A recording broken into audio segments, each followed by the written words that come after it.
छोरा मान्छेले देखिने जिम्मेवारी बोक्छ त छोरी मान्छेले नदेखिने जिम्मेवारी बोक्छ। छोरा मान्छेले बाहिरको जिम्मेवारी सम्हाल्छ त छोरी मान्छेले घरको जिम्मेवारी सम्हाल्छ। फरक यति हो कि छोरा मान्छेको काम देखिन्छ त छोरी मान्छेको घरमा काम देखिँदैन। मेहनत दुवैको बराबर हुन्छ, जिम्मेवारी पनि दुवैको बराबर हुन्छ। यो कुरालाई यहीँ राख्दै वेलकम छ हजुरहरूलाई मेरो भ्लगमा। यो हजुरहरू सन्चै हुनुहुन्छ होला, म पनि एकदमै सन्चै छु, आरामै छु। हजुरहरू जहाँ हुनुहुन्छ जस्तो हुनुहुन्छ एकदम आरामै सन्चै हुनुहुन्छ भन्ने आशा गर्छु। अब ढिलो नगरी लागौँ आजको भ्लगतिर। आज चाहिँ म बिहानै उठेर झाडु लगाउन लागेँ। आज भन्दा नि यो चाहिँ मेरो डेलीको रुटिन हो। पानी परेर हिलो हिलो भयो भने चाहिँ मेरो मन लागेन भने म बनाउँदिनँ, नत्र भने चाहिँ यो मेरो बिहानदेखिको डेलीको काम नै यही हो। अरू काम नै के हुन्छ र छोरी मान्छेको है, बिहान उठ्यो झाडु लगायो, कल्ला बढार्यो, घर लिपो, यही त हुन्छ है। मेरो काम नै त्यही हो। धेरै अँध्यारो रहेछ भन्नुहुन्छ, अँध्यारो त छ कि अलिअलि छ अँध्यारो। अँध्यारो भन्दा नि मेरो घरको चाहिँ लाइट बिग्रिएको छ बाहिरपट्टि। बजार गएर लाइट ल्याउनसम्म पनि टाइम छैन मेरो चाहिँ। घरमा कुच्चो लगाएर सकेँ, त्यसपछि मैले खलामा आँगनमा झाडु लगाउन थालेँ। झाडु पनि सकिएको थियो, मैले चाहिँ कुच्चोले झाडु लगाउन थालेँ खलामा आँगनमा। आजभोलि गर्मी पनि धेरै छ कि, गर्मीले गर्दा राति सुत्न पनि सकिँदैन, छिटो उठ्नको कारण पनि गर्मी नै हो। पानी पनि कहिले पर्ला जस्तो भएको छ, न धानको बिउ राख्न पाइएको छ न केही पाइएको छ। खाली धुलो मात्र यति धेरै छ कि भन्नै छैन। पानी जति छ्याप्प यति जे गरे यो धुलोले त छोड्नै होइन। आँगन झाडु लगाइसकेपछि मैले चाहिँ भान्साकोठातिर लागेँ। भान्साकोठामा हिजो जम्मा गरेको फोहोरहरू दैलो कुनामा राखेको थियो, त्यसलाई मैले साफ गरेँ। त्यसपछि मैले त्यसलाई फोहोर उठाउनेमा हालेर फालेँ। झाडु साडुको सबै काम सकेपछि अब चाहिँ पुग्यो घर टिप्ने, मतलब दैला पुट्ने कि साथीहरू। बिहान दैला पुट्नको लागि त फुल चाहिन्छ, त्यसपछि मैले फुल टिप्न गएँ। फुल एक एक गरेर टिपेँ, मलाई जति चाहिन्छ मैले त्यति ल्याएँ, मलाई चाहिएको जति। त्यति बेला हल्का हल्का उज्यालो पनि भइसकेको थियो। त्यसपछि म दैलो पुट्नको लागि माटो लिएँ।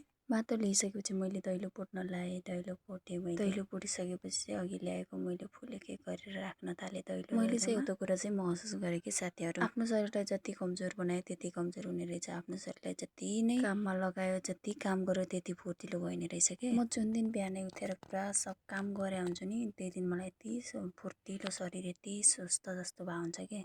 म जुन दिन ढिलो उठ्छु, ढिलोसम्म मोबाइल हेर्छु, त्यो दिन मलाई एकदमै बिसन्चो, ज्वरो आए जस्तो, कस्तो कस्तो शरीर नै सन्चो नभए जस्तै हुन्छ कि। पहिले पहिले भन्नुहुन्थ्यो कि हाम्रो बाबुबाजेहरूले, जति काम गर्यो त्यति बलियो हुन्छ, जति काम गर्यो त्यति नै फुर्तिलो भइन्छ भनेर भन्नुहुन्थ्यो कि पहिले। हो रहेछ जस्तो। हजुरहरूले पनि महसुस गर्नु होला त, सहर बजारतिर बस्ने मान्छेहरूलाई एकदमै ज्वरोले भेटा हुन्छ, कहिले कसैले कहिले भटाएको हुन्छ नि। धेरै काम गरेपछि आफूलाई नै फाइदा हुन्छ, आफ्नो शरीर पनि राम्रो हुन्छ, काम पनि भइहुन्छ। यो हामीलाई थाहा छ, यस्तो गरेपछि यस्तो हुन्छ भन्ने थाहा छ, तर हामी व्यवहारमा लागु कहिले गर्न सक्दैनौँ, गर्न पनि गर्दैनौँ। हामी व्यवहारमा उतार्नै सक्दैनौँ। हामीलाई त बस मोबाइल भयो पुग्यो, मोबाइल हेरेपछि भयो। तर मोबाइलले हामीलाई यस्तो रोगी बनाइसकेको हुन्छ, यस्तो शरीर बनाइसकेको हुन्छ। र मोबाइल धेरै हेर्ने मान्छे हजुरहरू विचार गर्नु होला, एकदम दुब्लो पातलो, कस्तो खान पनि मन नगर्ने, कस्तो भाव हुन्छन् नि। मोबाइल प्रयोग गर्न जान्नेलाई राम्रै हो, मोबाइल चलाउन जान्ने जो छन् तिनीहरूलाई फाइदा पनि भएको छ। मोबाइलको सदुपयोग गरेर मान्छेले लाखौँ कमाएको छन्, मोबाइलदेखि नै शिक्षा हासिल पनि गर्न सकेका छन्। प्रयोग गरेर घाटा हुने चाहिँ हामीलाई नै। हामीलाई केही बनाउनै आउँदैन, हामीलाई केही गर्नै आउँदैन। हामी भनेको अरूको रिल्स हेर्ने, अरूको भिडियो हेर्ने काम मात्र हो कि। हजुरहरूलाई नराम्रो लाग्न सक्छ, तर सत्य कुरा भनेको यही हो। मेरो घर नजिक चाहिँ धारा थियो, धारामा पानी नआएछ, फेरि यताको धारामा आएको, त्यो पनि पानी नै आएको छैन। पानीको यस्तो किन दुःख होला भन्छु कि, हाम्रो गाउँमा यति धेरै पानीको दुःख चाहिँ भन्नै छैन कि साथीहरू। पानीको सदुपयोग गरेर पनि जिन्दगी छ। मैले चाहिँ आफ्नो सबै काम भ्याएर मैले कोलगेट ब्रुस लिएँ। मेरो कोलगेट पनि सकिएको रहेछ साथी, त्यही पनि हामी नेपाली हो, सब निचार नुचुर गरेर पनि चलाइन्छ। त्यसलाई काट्नुपर्छ भने अझै कति दिनसम्म चल्छ थाहै छैन।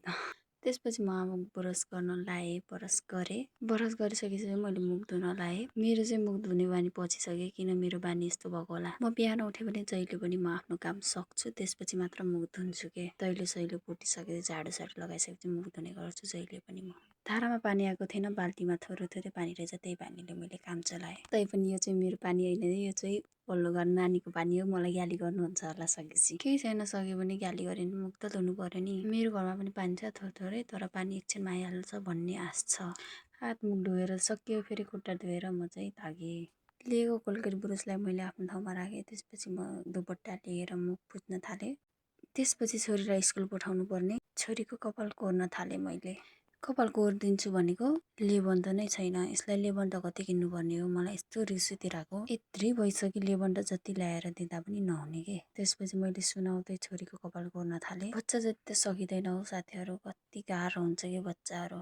फर्काउन यो गर हुँदैन ऊ गर हुँदैन यति गाह्रो किन होला नि बच्चाहरूलाई सम्हाल्न बच्चाहरू बिग्रलान् कि काहीँ जालान् कि फस्लान् कि केही होला कि कपाल सपाल कोरेर ड्रेसहरू लगाएर स्कुल पठाइसकेपछि म चाहिँ खाना बनाउनतिर लागेँ मैले सुरुमा सिटी लगाएँ दाललाई तरकारीको पनि यति दुःख छ कि आजभोलि त किन होला यस्तो बारीमा लगाएको बारीमा पनि हुँदैन किराले साया खाएर त्यही माथि पानी पनि भयो पो हुन्छ पानी छैन सिँचाइ गर्नको लागि त्यसपछि दाल पनि पाक्यो यसै गरी मैले सबै खाना बनाएँ त्यसपछि खानासाना खाएर म एकछिन बसेको थिएँ त्यति बेला चाहिँ पिउन आएर आज स्कुलमा बैठक छ भन्नुभयो बैठक भनेपछि त जानै पर्यो त्यसपछि म बैठकतिर लागेँ गर्मी एकदमै छ कि गर्मीको कारणले मलाई त बैठक सहित हिँड्न पनि यस्तो च्याउ लाग्छ अनि किनकि यति धेरै गर्मी हुन्छ नि आज मौसम पनि अलि ठिक छैन कति बेला हल्का शीतल गर्छ त कति बेला घाम लागेर यस्तो गर्मी बैठक भनेर सबैलाई भनेको थिएँ तर उल्तिर पल्तिर मान्छे आएनन् म एक्लै जाँदैछु यो चाहिँ स्कुलको बारेमा चाहिँ यो चाहिँ ट्याङ्की हो हामीले खाने पानी यो चाहिँ बोरिङ चालु हुँदैछ नि त चालु अब हुन्छ होला यो बोरिङको घर हो यहाँदेखि देखिराख्नु भएको छ माथिको त्यो घरहरू चाहिँ स्कुल हो तर यो हाम्रो गाउँको स्कुल भयो भने यति राम्रो छ कि यति ठुलो ठुलो ग्राउन्ड छ यसमा यो चाहिँ केटाहरू यहाँ भलिबल खेल्छन् हेर्दै साँझ जहिले पनि 2-3 बजेदेखि साँझसम्म यहाँ बल खेल्नेहरूको भिड नै हुन्छ यो चाहिँ तल्लो ग्राउन्ड भयो त्यसपछि यहाँदेखि माथि जाने यो चाहिँ माथिको ग्राउन्ड यो माथिको पनि एकदमै ठुलो छ यहाँ ओडाका पनि गेम हुन्छ कति बेला यही हो साथीहरू हाम्रो गाउँको स्कुल हजुरहरूलाई कस्तो लाग्यो यो चाहिँ राम्रै छ हाम्रो चाहिँ यो स्कुलमा बैठक हुने भनेको थियो हामी चाहिँ यो स्कुलमा आएको छु यो पहिलो देखिरहेको यो ठुलो घर चाहिँ यसै पालि सञ्चालन भएको हो यो नयाँ भवन हो त्यसपछि हामी मिटिङमा बस्यौँ मिटिङमा के भयो कुरा भयो के भयो भन्नु भोलि चाहिँ नहर बनाउन जाने अब त रोपाइको टाइम पनि भयो रोप्नुपर्छ धान रोप्नुपर्ने पानी हाल्नुपर्छ त्यही भएर रोपाइको टाइम भएर नहर बनाउन जाने भन्ने सल्लाह भयो भोलि गर्नुपर्ने बेगारी हो नि त मलाई चाहिँ एउटा कुरा एकदमै मन पर्यो त्यो कुरा के हो कि जो जान्छ त्यसको नाम हान्छ जो यसको जाँदैन त्यसको नाम हुँदैन त्यसले पानी हाल्न नि पाउँदैन नि त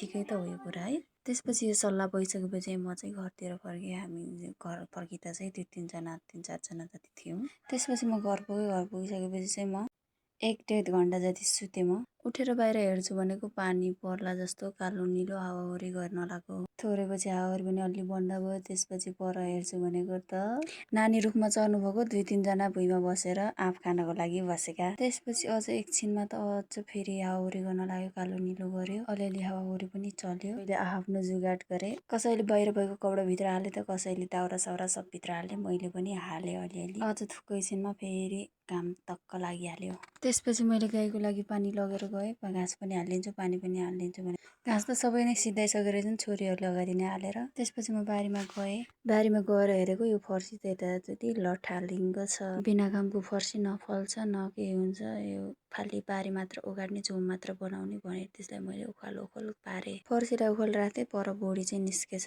त्यही बोरीलाई मैले एकछिन ठेक्रामा लहराएँ त्यसपछि गाईलाई ल्याएर हालिदिएँ मैले त्यसपछि म फेरि बारीमा गएँ तल त्यो अलिक घाँस थियो नि त त्यसलाई उखाल उखाल पारेँ त्यहाँ पनि त्यही फर्सीको आडी थियो अनि त्यो ऐरेलीको बोटा थियो तिनीहरूलाई सब मैले उखालेर एक ठाउँमा जम्मा पारेँ ऐरेलीको बोटा उखाल्दै थिएँ मैले त्यहाँ ऐरेली पनि फलिसकेको रहेछ कि खाने चिज भयो फल्थेन होला नखाने चिज चाहिँ एकदमै छिटो छिटो फल्ने त्यसपछि मैले सबै उखालेँ यसलाई पस्ने उखालेर फाल्थेँ होला तर मैले गाईको लागि हुन्छ कि गाईले खान्छ अलिअलि भनेर मैले अलि ठुलो हुन दिएको थिएँ त्यसको पालो आज काल आएको रहेछ मैले एक एक गरेर लुछेँ सौटाको कपाल लुछे जस्तो गरेर त्यसपछि लगेर सब टिपटाप गरेर गाईलाई हालिदिएँ मैले यतातिर चाहिँ चुक पनि फलिरहेको छ चुक मलाई एकदमै मनपर्छ हजुरहरूलाई मनपर्छ कि पर्दैन कोलाई मनपर्छ त्यसपछि मैले सकि नसकि ल्याएको जर्किन उठाएँ त्यो जर्किन उठाइसकेपछि बाल्टीमा पानी खनाइदिएँ गाईको लागि गाईले खाउन् भनेर छोडिदिएँ पानी छोडेर जर्किन घरतिर ल्याएँ त्यसपछि म आफ्नै धुनमा यहाँ चाहिँ चरा चाहिँ आफ्नै धुनमा पटुलाई पनि एकदमै गर्मी भएको छ अरे